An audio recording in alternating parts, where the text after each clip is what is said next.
Continuaremos en el estudio expositivo del libro de Hebreos. Ya estamos terminando este gran libro y este gran tratado de Jesucristo que nos ha llevado a entender con mayor profundidad la superioridad de Cristo en todo. Por favor, nos colocamos de pie y me acompañan, por favor, a Hebreos, libro de Hebreos, capítulo 13. Hoy estaremos viendo del versículo 9 al versículo 16.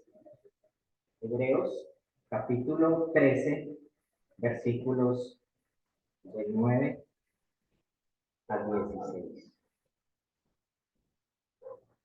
Y dice así la palabra de nuestro Dios. No os dejéis llevar de doctrinas diversas y extrañas, porque buena cosa es afirmar el corazón con la gracia, no con viandas que nunca aprovecharon a los que se han ocupado de ellas. Tenemos un altar del cual no tienen derecho de comer los que sirven al tabernáculo, porque los cuerpos de aquellos animales cuya sangre a causa del pecado es introducida en el santuario por el sumo sacerdote son quemados fuera del campamento, por lo cual también Jesús, para santificar al pueblo mediante su propia sangre, padeció fuera de la puerta. Salgamos pues a él, fuera del campamento, llevando su vituperio, porque no tenemos aquí ciudad permanente, sino que buscamos la porvenir. Así que ofrezcamos siempre a Dios por medio de sacrificio de alabanza, es decir, frutos de labios que confiesan su nombre. Y de hacer el bien y de la ayuda mutua, no os olvidéis, porque tales sacrificios se agradan a Dios. Amén. Padre Santo, Dios soberano, sublime y eterno, te agradecemos tu infinito amor y misericordia y tu fidelidad, la oportunidad que nos das de poder abrir tu palabra, poder escuchar tu voz esta mañana.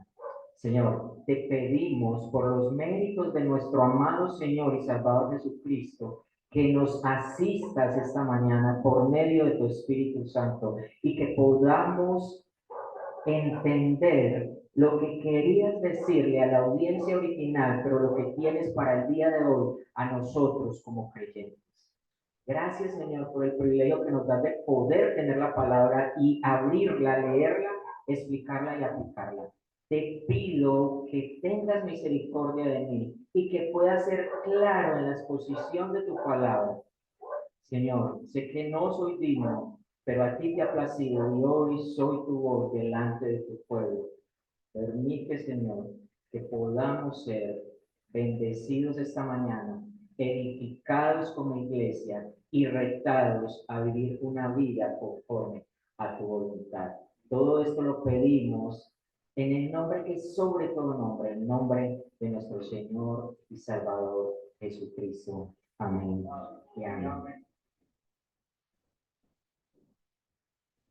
Mis hermanos, como les decía, estamos ya finalizando esta preciosa carta o este precioso libro de los Hebreos y hoy estaremos entonces ocupados en esta porción. El hermano Freddy hace 8 días había comenzado una predicación la cual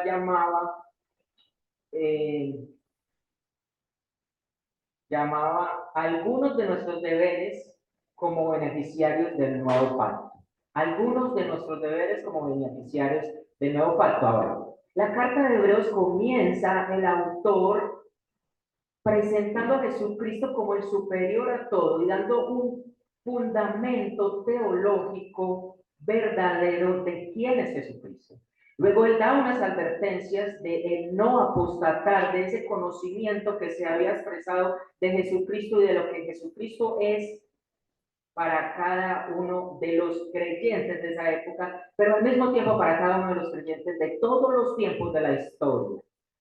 Luego él presenta que hay que tener fe y estar fortalecidos y permanecer y perseverar en aquella fe y presenta a muchos testigos del Antiguo Testamento como ejemplos para mirar y ver su fe y nosotros asimismo continuar firmes y perseverando en esa fe.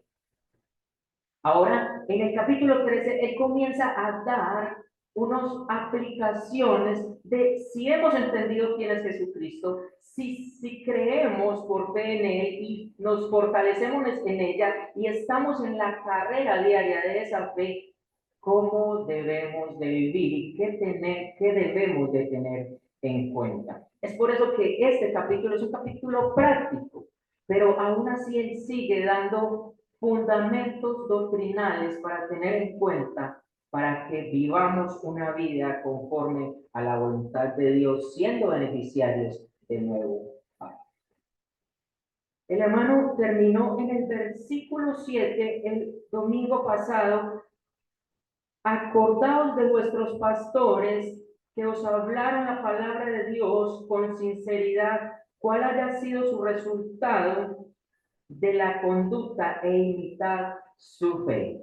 Ahora, él ha colocado los hombres y mujeres del Antiguo Testamento como ejemplo y luego les dice, miren a sus pastores cuál es su conducta y cuál es su fe e imitar de ellos su fe. Pero muchos de estos pastores ya habían muerto. Entonces, ¿cómo hacer para imitar a ellos si ya han muerto y perseverar en lo que ellos nos enseñaron? Es donde él da el fundamento o la base para tener una fe segura y que nos va a introducir a lo que vamos a ver el día de hoy. Él sigue en el versículo 8 diciendo, Jesucristo es el mismo ayer, hoy y por los siglos. Jesucristo es eterno e inmutable, el mismo que está desde antes de la fundación del mundo, el que ha traspasado la historia, habitado en esta tierra, muerto, resucitado y está a la derecha del Padre en el lugar santísimo, esperando que sus elegidos lleguen a estar con él, es el mismo de hoy. Entonces, imiten la fe de estos pastores, ellos ya no están, imiten la fe de Jesucristo, porque Él es el fundamento de nuestra fe. Él es el autor y consumador de la fe. Pero entonces ahora introduce algo bien interesante y es, miren sus pastores que ya no están, ellos nunca cambiaron, imitad su fe, Jesucristo es el mismo ayer, hoy y por los siglos, Él es inmutable, por lo tanto, todo lo que Él ha prometido y lo que Él es no cambia. Ahora tenemos una responsabilidad y quiero que empecemos con nuestro primer punto del día de hoy, rechazar las doctrinas extrañas. Rechazar las doctrinas extrañas.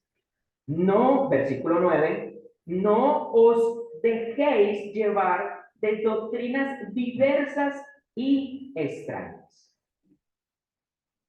Ustedes han conocido el fundamento de la fe, el Evangelio, de mano de nuestro Señor Jesucristo por la palabra. No os dejéis extraviar o llevar por doctrinas diversas y extrañas. Es interesante que acá nos da un mandato a no dejarnos llevar por aquellas doctrinas que son diferentes a las que nos expresa la palabra de Dios, por lo que es el Evangelio. Acompáñenme a Gálatas porque es bien interesante que no solo fue una advertencia o una cosa con la que tuvieron que lidiar los hebreos del tiempo en que fue escrita la carta a los hebreos, sino que la iglesia tuvo que lidiar con aquello durante mucho tiempo. Y de hecho, tendremos que lidiar con ello hasta que partamos a la presencia del Señor o hasta que Él regrese. Acompáñenme a Gálatas, porque Pablo había estado con los Gálatas enseñándoles una y otra vez el Evangelio de Jesucristo. Uno de los más grandes teólogos que nos presenta la palabra es precisamente Pablo. Ellos recibieron el conocimiento del Evangelio verdadero de mano de Pablo. Y Pablo les está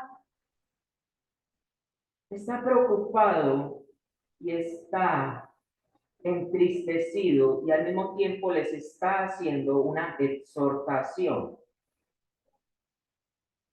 Capítulo 1 de Gálatas, versículo 6. Estoy maravillado. Es lo primero que dice Pablo. Ahora, Pablo no está maravillado por algo grande o algo precioso o verdadero. Pablo está maravillado, está sorprendido de que tan pronto os hayáis alejado del que os ha llamado por la gracia de Cristo, para seguir un evangelio diferente. Versículo 7. No que haya otro, sino que hay algunos que os perturban y quieren pervertir el evangelio de Cristo. Mas si aún nosotros o un ángel del cielo os anunciara otro evangelio diferente del que os hemos anunciado, sea maldito, sea anatema. Pablo estaba sorprendido de que después de haberles enseñado con denuedo, con elocuencia, con el poder del Espíritu Santo, ahora ellos estaban regresando atrás y se estaban dejando perturbar por algunos que habían llegado a enseñar otra cosa que no era el Evangelio. Mire que él dice otro evangelio, aunque no está diciendo que es que hay dos evangelios o varios evangelios. Él dice otro evangelio, refiriéndose a que las enseñanzas que ellos decían que era el evangelio no era el evangelio verdadero. Ellos habían tenido el evangelio verdadero.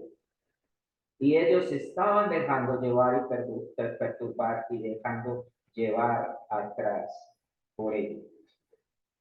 Los hebreos lidiaron con eso. Los de Galacia lidiaron con esto.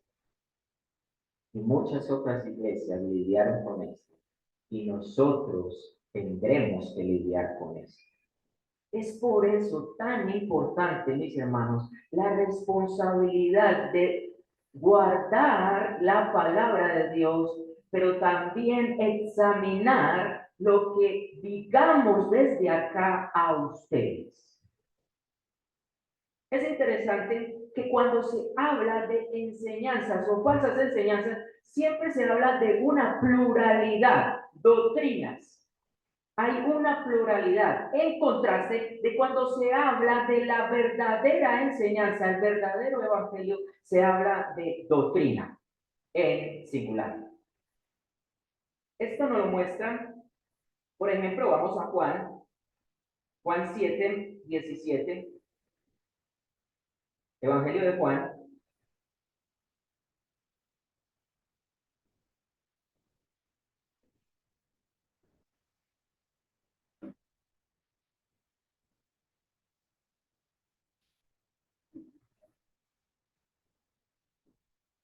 Mire lo que dice. El que quiera hacer la voluntad de Dios conocerá si la doctrina es de Dios o si yo hablo por mi propia cuenta. Eso está diciendo Jesús. El que quiere hacer la voluntad de Dios conocerá si la doctrina está en plural, en singular, perdón. Doctrina es de Dios. Por cuestión de tiempo, en segunda de Juan 1:9 también habla de la doctrina de Cristo. Pero acompáñenme para mirar Romanos 16, 17.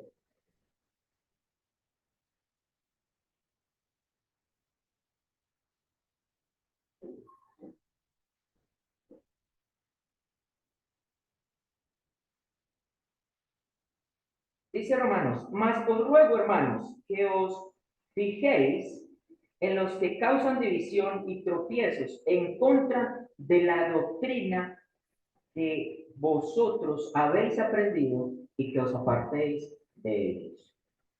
Que os apartéis de ellos. En contrario, el error o la doctrina falsa aparece en plural. Vamos a mirar Colosenses 2:22. Colosenses 2:22.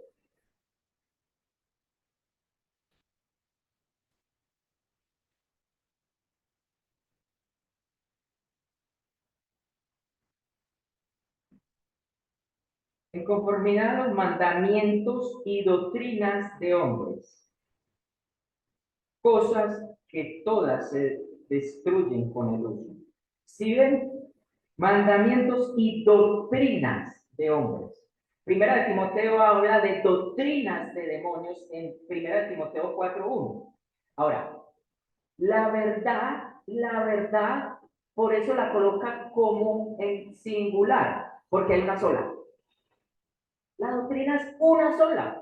¿Por qué? Porque Dios es uno, porque el Espíritu Santo es uno, porque hay una sola fe, no hay varias fe. No es que yo tengo fe en esto y en esto, no. Hay una sola fe, hay una sola doctrina, en contraste de lo que nos está diciendo Hebreos. Regresemos a Hebreos. Doctrinas,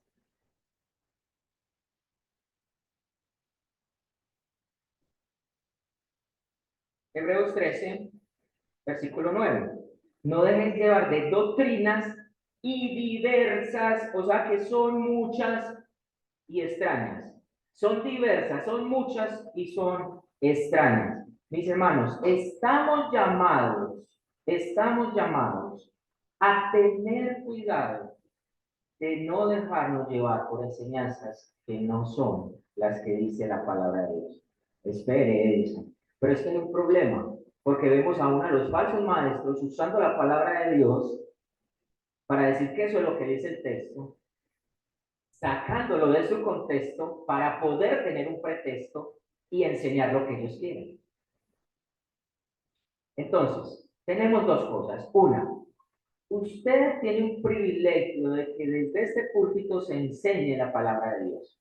Y dos, usted es responsable en estudiar la palabra de Dios para poder estar firme en la fe y no dejarse llevar por doctrinas extrañas. Cuando está hablando acá de doctrinas extrañas, es lo mismo que Pablo nos anuncia, diciendo que hay muchos que se dejan llevar por vientos de doctrinas. Algo así como está el barco velero, se alzan las velas, vienen los vientos y cogen para donde el viento los lleva.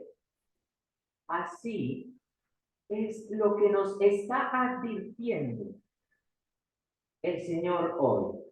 Pero Él no solo hace la advertencia y nos dice lo que no debemos de hacer, de que dejarnos llevar de esas doctrinas, sino que dice qué es lo bueno. Mire lo que dice el texto. Continuemos en el texto, que Él sea el que nos esté hablando. Porque buena cosa es afirmar el corazón con la gracia. Ahora, si seguimos leyendo el texto, habla de viandas que nunca aprovecharon a los que se ocupan de él. No podemos perder de vista el momento histórico y el contexto de lo que estaba ocurriendo en aquel entonces cuando se escribió la carta. Lo que estaba ocurriendo es que había muchos, bueno, estaban los judíos que se habían convertido al cristianismo y habían comenzado a creer en Jesucristo, en su sacrificio y en su sacrificio para obtener la salvación. Cosa que los judíos antes hacían un montón de ritos y un montón de cosas para poder obtener el favor de Dios. Acá se está refiriendo a los temas levíticos en cuanto a lo que no debían de comer y qué debían de comer. Las cosas que no debían de comer y que sí debían de comer. Entonces habían cosas que eran inmundas y otras cosas que no, que eran puras y otras que eran impuras. Las impuras no las debían de comer y tenían la prohibición, pero en busca del favor de Dios. Lo que está diciendo este texto es una cosa mucho más profunda. Es toda cosa que usted y yo intentemos hacer en comer, en la forma de vestir, en la forma de hacer o dejar de hacer para buscar el favor de Dios, estamos siguiendo doctrinas extrañas. ¿Por qué? Porque buena cosa es que nuestro corazón se afirme únicamente ¿a qué?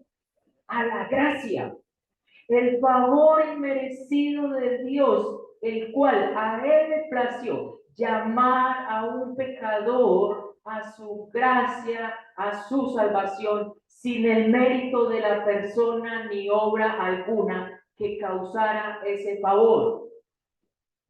Usted y yo no hicimos absolutamente nada para buscar el favor de Dios. De hecho, estábamos alejados de Él, éramos enemigos de Él, estábamos bajo su ira, pero a Él le plació llamarte para recibir ese favor inmerecido de la gracia. Entonces tenemos que entender la gracia. La gracia es ese favor, es ese mérito único y exclusivo de Cristo presentado como el sacrificio perfecto para el perdón de nuestros pecados y para la salvación eterna. En eso es lo único que debemos de descansar. Ahora, eso nos exime de que seamos obedientes a Dios. No, de ninguna manera, de ninguna manera. Y Cristo cumplió en su totalidad, Él fue la sombra de lo que venía a ocurrir en Cristo y se iba a cumplir todo en cuanto a la ley moral, en cuanto a la ley sacrificial, en cuanto a la ley de ritos, en cuanto a la ley ceremonial, pero la ley moral tenemos aún responsabilidad. Pero no lo hacemos para buscar el favor de Dios.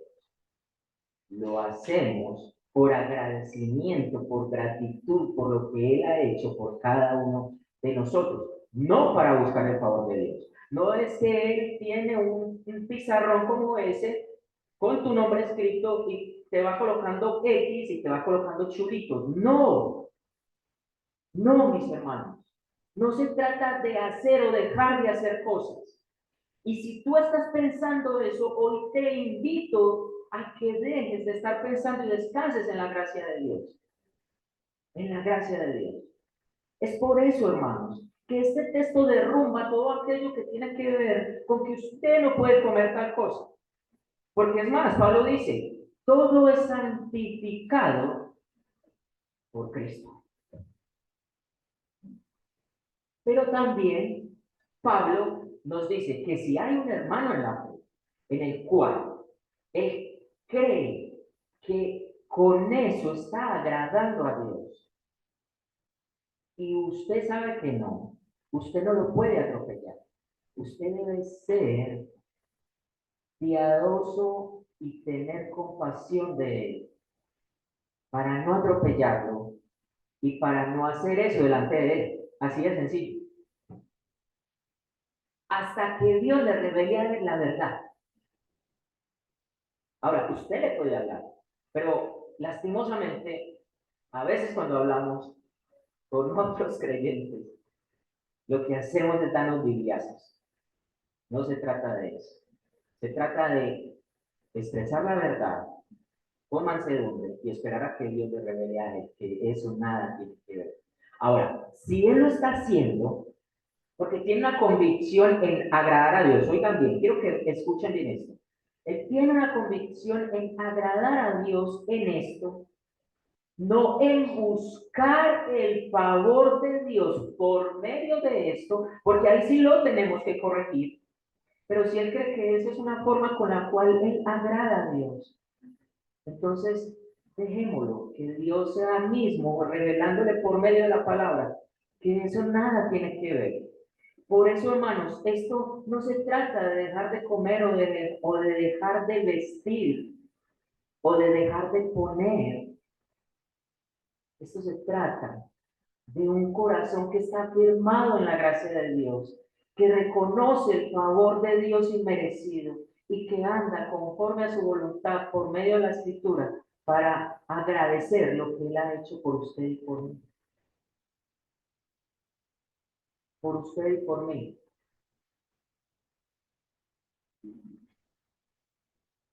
Vamos a tener que estar lidiando con esto, porque en nuestro tiempo aún hay falsos maestros, aún hay doctrinas extrañas, aún hay doctrinas diversas. Pero si nos afirmamos en el verdadero conocimiento de Dios, eso nos llevará a tener una fe verdadera y a actuar conforme a esa fe. Lo que usted y yo creemos nos lleva a hacer lo que somos. si nosotros nos fundamentamos bien y no dejamos que este púlpito se impregne de doctrinas extrañas, porque vuelvo y les digo, es una responsabilidad que ustedes tienen. Nosotros como pastores tenemos la responsabilidad de no parar a cualquiera en este lugar y estar primeramente seguros de lo que él piensa y de la doctrina que él tiene. Pero ustedes también son responsables, porque Pablo lo expresó. Si aún el pastor Oscar, si aún nuestro hermano Freddy, si aún nuestros hermanos Freddy, si aún Edison se para acá con algo que no está en la escritura, ustedes están en la responsabilidad de investigar y llamar a cuentas. Porque no debemos dejarnos llevar por doctrinas diversas y extrañas, sino que es bueno afirmar nuestro corazón con la gracia, con la gracia. Pero continúa el texto, entonces ahora, volvamos al contexto histórico de lo que estaba ocurriendo. Algunos de los creyentes que eran judíos, que habían sido, estaban ahora en la fe en Jesucristo, estaban siendo bombardeados por los otros hermanos judíos en cuanto a que ellos tenían que hacer, dejar de hacer, tenían que guardar aún los ritos levíticos, dejar de comer ciertas cosas, dejar de hacer ciertas cosas. Y lo peor aún, ellos le decían, ¿cómo es posible que ustedes dicen que adoran a Dios, que sirven a Dios, que agradan a Dios, si ustedes no tienen un altar? Entonces, y el sacrificio para el perdón de los pecados, y el sacrificio de paz, y el sacrificio de gratitud, ¿dónde? Y entonces eso. Entonces ustedes están en un error. Es por eso que nos lleva a nuestro segundo punto y nos lleva a nuestro verso 9, perdón, verso 10. Tenemos un altar.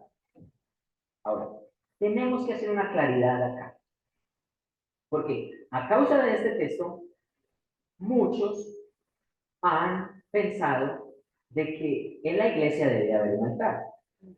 Si lo miramos en la iglesia católica romana, ellos piensan que ahí está el altar y que ese altar es sagrado y que está ahí, que ahí se debe presentar el sacrificio cuando presentan la hostia y levantan la hostia, que es que Jesús es nuevamente crucificado y sacrificado ahí en ese altar. Pero la iglesia evangélica no ha sido alejada, sino impregnada con esta creencia también. Y muchos creen que es necesario que tengamos un altar, que en la iglesia debe haber un altar, que ahí es donde debemos acercarnos. Y de hecho, si ustedes han visto algunos, cuando hacen una profesión de fe y están expresando que hagan una profesión de fe, acérquense al altar. Salgan adelante al altar.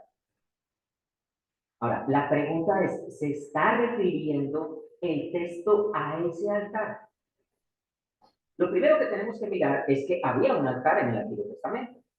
Había un altar en el tabernáculo y en el templo, en el cual eran presentados los sacrificios, en el cual era presentado el cordero para el sacrificio, en el cual eran presentados los sacrificios de harina, de aceite. Había un altar. Y allí era presentado esto. Pero este texto se está refiriendo bueno, otro. Algunos también creen de los evangélicos, de los cristianos evangélicos, que el altar es la cruz. Entonces, acerquémonos a la cruz, que ese es el altar. Y de hecho muchos tienen, ahora no estoy diciendo que eso sea malo, muchos tienen en sus púlpitos una cruz. Es malo cuando en la cruz está ahí Jesucristo con una estatua, porque ya no está ahí. Eso sí es malo. Pero si está la cruz, es el símbolo que nos lleva a mirar lo que Cristo hizo. Entonces algunos, acerquémonos a la cruz, que ese es el altar. Lo que necesitamos mirar es qué altar se está refiriendo esto. porque tenemos un altar, lo dice el texto. ¿Qué entonces se está refiriendo esto? El altar era el lugar aquel sagrado donde era presentado el cordero, donde era presentado el sacrificio para la expiación y el perdón de los pecados.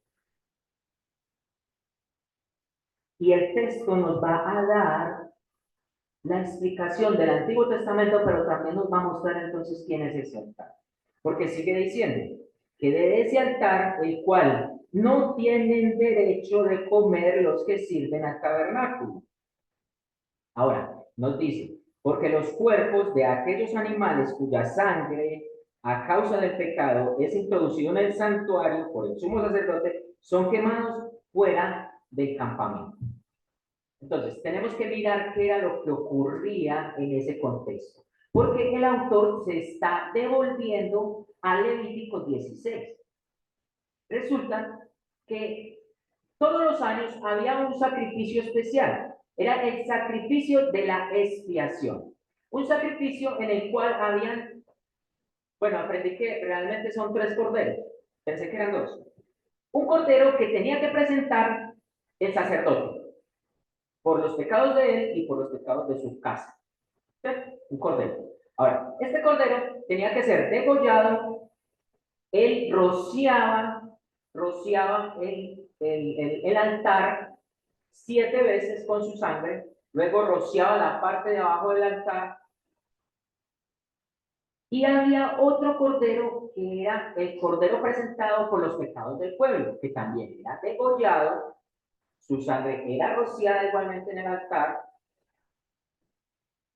pero en los sacrificios los sacerdotes y los levitas podían comer alguna parte de la carne de ese sacrificio.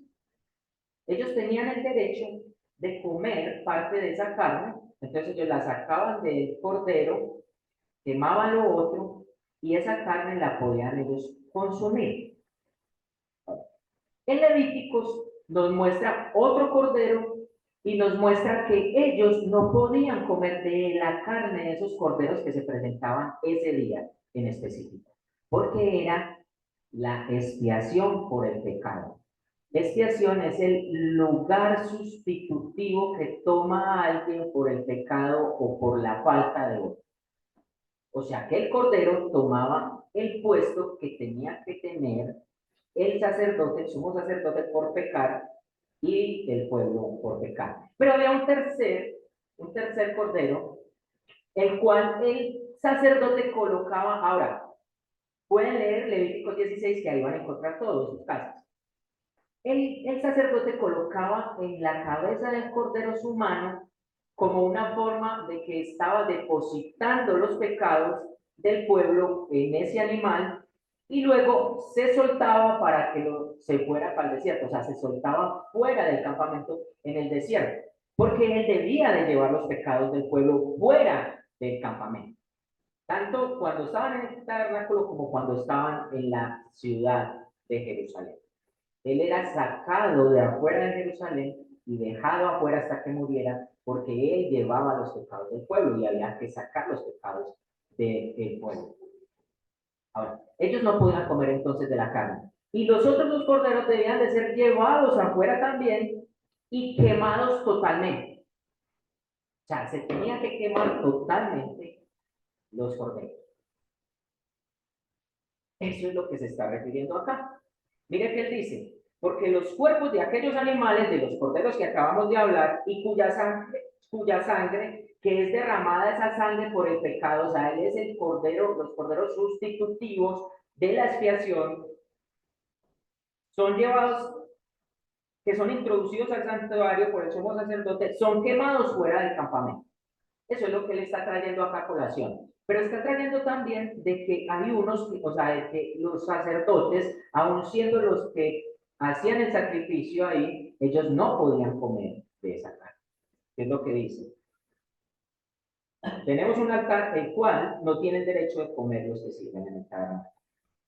Pero el verso 12 nos va entonces a dar la explicación de lo que él quiere llegar a mostrarle a ellos y de lo que es importante de que veamos nosotros. Verso 12. Por lo cual, también Jesús, para santificar al pueblo, mediante su propia sangre, padeció fuera de la puerta. Ahora, es bien interesante porque el altar que nosotros tenemos es Jesús. Y al mismo tiempo es el que presentó el sacrificio, o sea, el sumo sacerdote. Y al mismo tiempo es el cordero perfecto presentado para el pecado, para el perdón de los pecados de sus escogidos. ¿Se dan cuenta por qué a Jesús no lo crucificaron dentro de la ciudad, sino afuera en el Gólgota? Se dan cuenta de que allá mataban a los delincuentes, a los peores delincuentes. Es más, cuando alguien transgredía la ley y era apedreado, no se apedreaba ahí en la ciudad, se sacaba fuera de la ciudad y se apedreaba afuera. Afuera eran muertos todos los malditos y los delincuentes. ¿Cómo es posible que si Jesús es Dios y dice la palabra que él no cometió pecado, fue crucificado afuera como el peor delincuente y el maldito? Porque él llevó tu pecado y mi pecado hacia la cruz. Era necesario que él padeciera fuera de la ciudad, como los corderos eran llevados allí y eran allí quemados, sacados de la ciudad. Es por eso que él es el altar y él es el cordero de la expiación, y el cordero que es una vez y para siempre presentado, porque no es necesario que nosotros matemos un cordero acá, rociemos la sangre por todo este lugar y después nos vamos para el morro de allí del Picacho a quemar ese cordero. Ya no es necesario, porque él lo hizo. Ahora, lo que el autor está diciendo es, si los judíos que se habían convertido al cristianismo no entendían que eso ya no era necesario, ellos no eran llamados a comer del sacrificio. Aquellos que estaban perturbando a los que ya habían creído, diciéndoles que debían de hacer esto y dejar de hacer y esto y lo otro, y todo lo que había, todos los rituales levíticos para poder hallar favor delante de Dios, ellos no podían comer de Cristo. Porque, hermano, tengo que decirles también, Cristo es el pan que descendió del cielo. Y es que estamos llamados a alimentarnos tú y yo de él. Están viendo cómo Cristo cumple en su totalidad la ley y cómo las cosas que habían antes, que no eran malas, cuidado con eso, no eran malas, sino que eran una sombra de lo que había de venir, el resplandor de gloria que sería presentado en Cristo nuestro Señor, el Dios hecho hombre. Pero entonces, entender esto nos lleva también a una demanda. ¿Por qué? Porque entonces vamos al versículo 13, porque nos está haciendo una invitación. Salgamos pues a él, fuera del campamento, llevando su vituperio. Ahora, lo que les estaba diciendo el Espíritu Santo por medio de que escribió la carta a los hebreos es: ustedes ya no pertenecen al judaísmo. Ustedes pertenecen a un pacto superior y mejorado, un pacto mejor, el nuevo pacto que es por medio de la sangre de Cristo y del sacrificio. Ustedes no pertenecen ahí, ustedes son llamados a salir de ahí, afuera con Cristo, a pesar de lo que están viviendo. ¿Y qué estaban viviendo? En que sus hermanos nacionales los menospreciaran, los vituperaran, los despreciaran, los desheredaran, porque los padres al ver a sus hijos convertidos al cristianismo, desheredaban a sus hijos y ya no los tenían como hijos.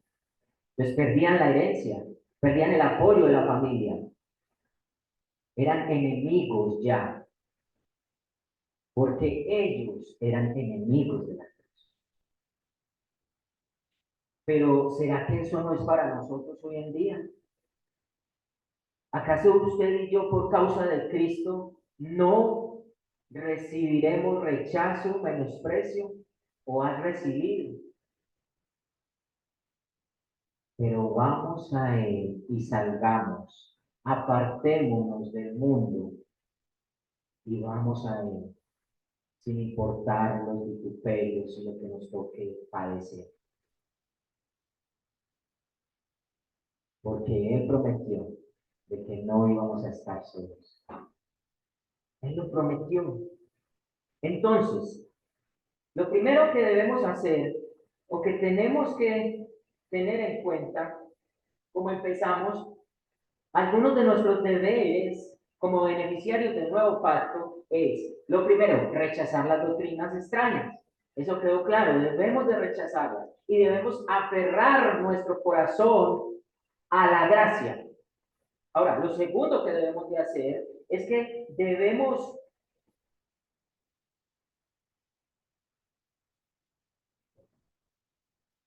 de salir y llevar el oprobio que llevó Jesucristo, sin importar, porque Él está con nosotros.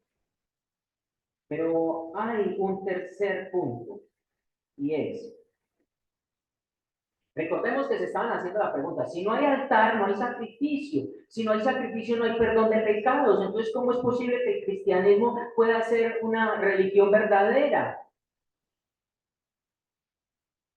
Ahora, él está diciendo, hay un altar, ese altar es Jesús, hay un sacrificio, ese sacrificio es Jesús.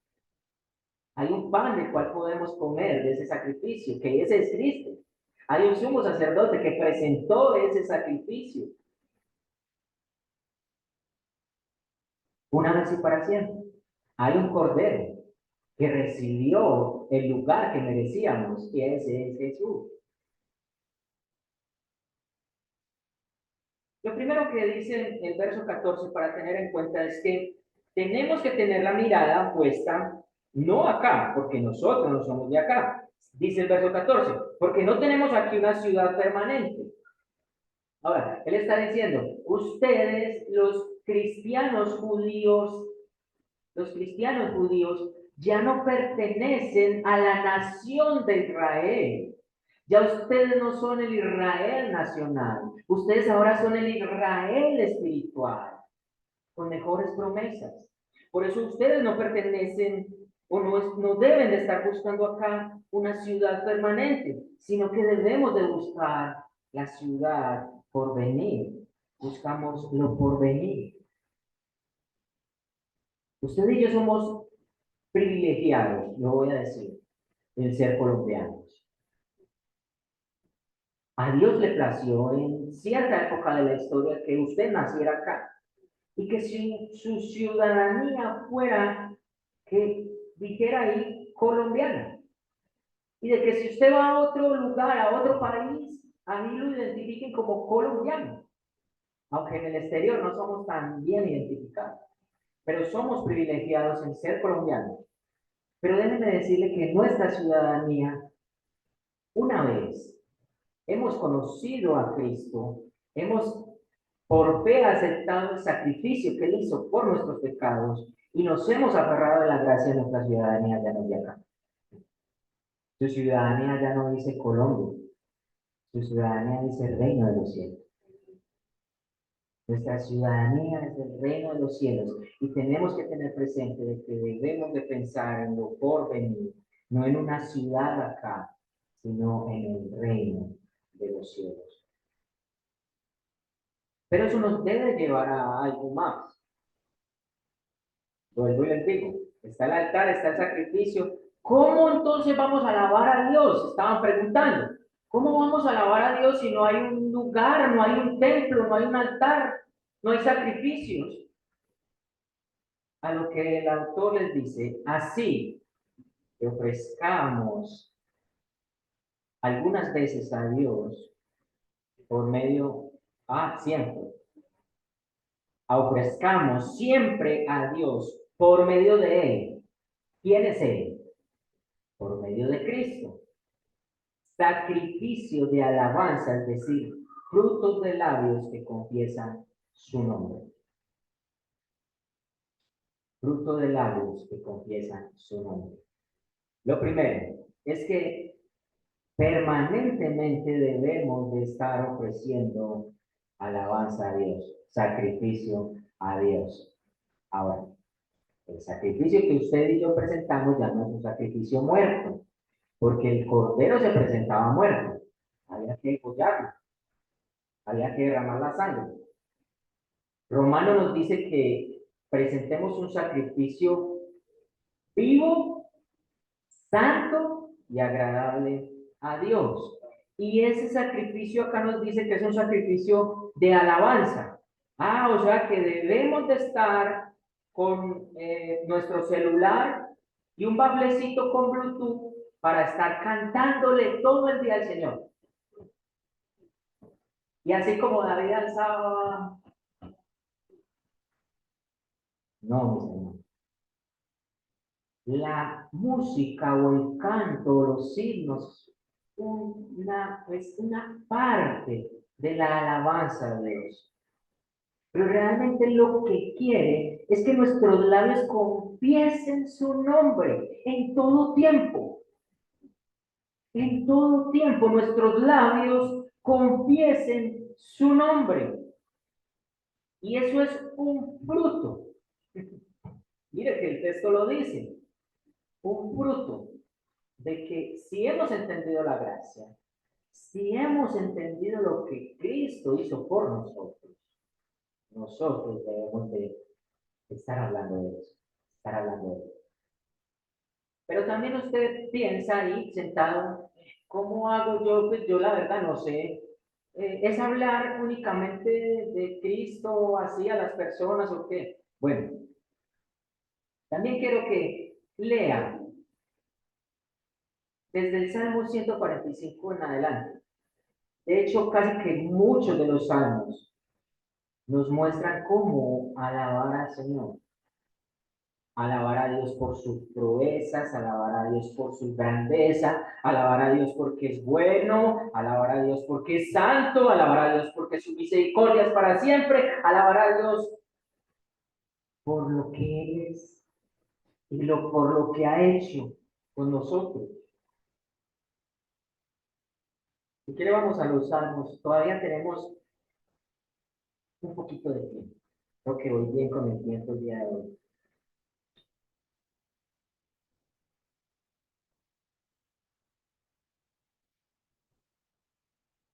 Salmo 145.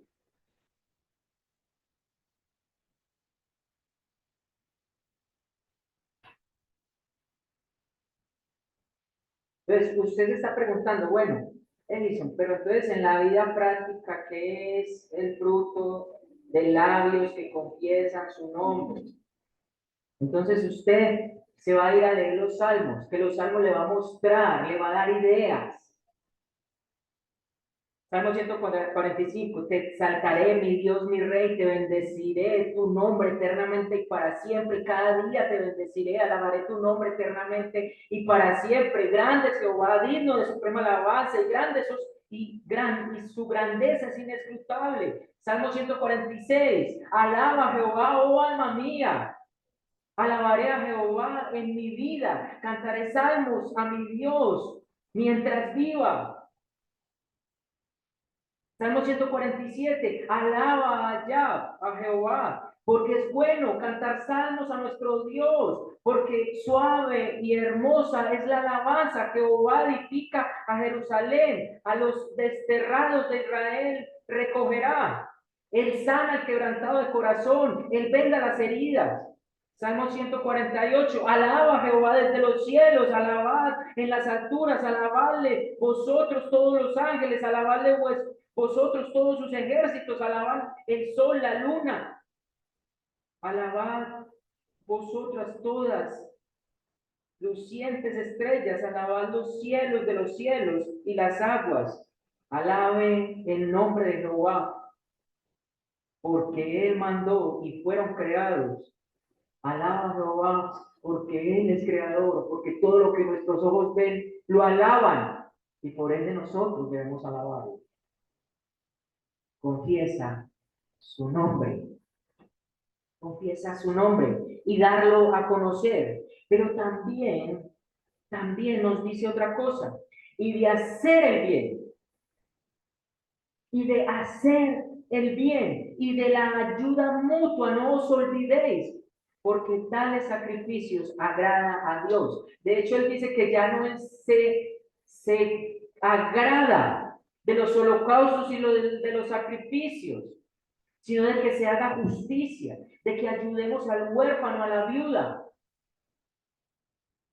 Él se agrada, o una forma en que tú alabas a Dios es cuando haces el bien. Miren, mis hermanos, y quiero abrir un paréntesis pequeño acá. Lastimosamente, la iglesia cristiana se olvidó de esto. Nos encasillamos en cuatro paredes a llenarnos de conocimiento, pero no a llevar a Cristo a los necesitados y a los menos desfavorecidos, y de hacer la labor social. Nosotros, la iglesia, estamos llamados a hacer el bien, a ayudar a otros, a mostrar a Cristo por medio de la misericordia al otro, del tema social, del tema social. Y tengo que decirlo con pena que la Iglesia Católica Romana nos lleva años luz en eso. Cuando el cristianismo llegó a América, lo primero que comenzaron a formar fue orfanatos. Comenzaron a formar orfanatos, a ayudarle a construir casas a los menos desfavorecidos, a mostrar a Cristo en lo práctico, en la misericordia, en la ayuda, en hacer el bien. Todo lo que sea hacer el bien es una alabanza, es un sacrificio de alabanza a Dios, a nuestro Señor Jesucristo, y de la ayuda mutua.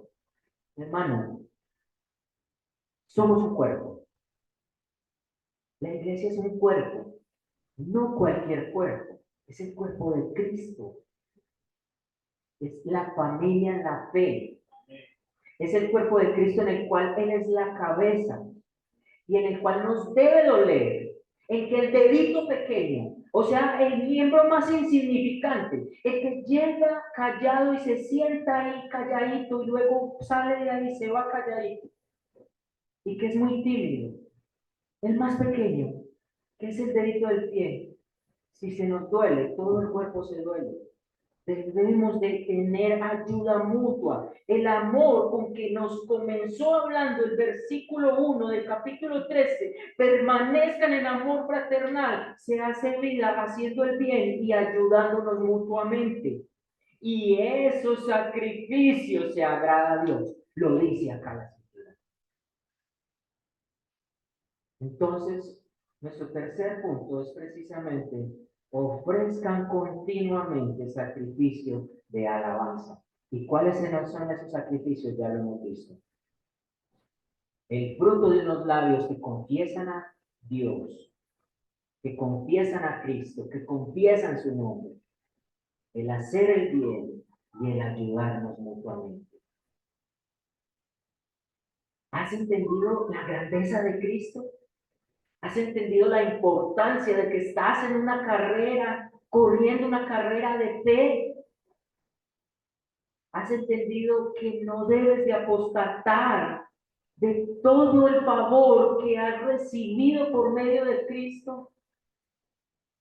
Si has entendido esto, permanece en amor.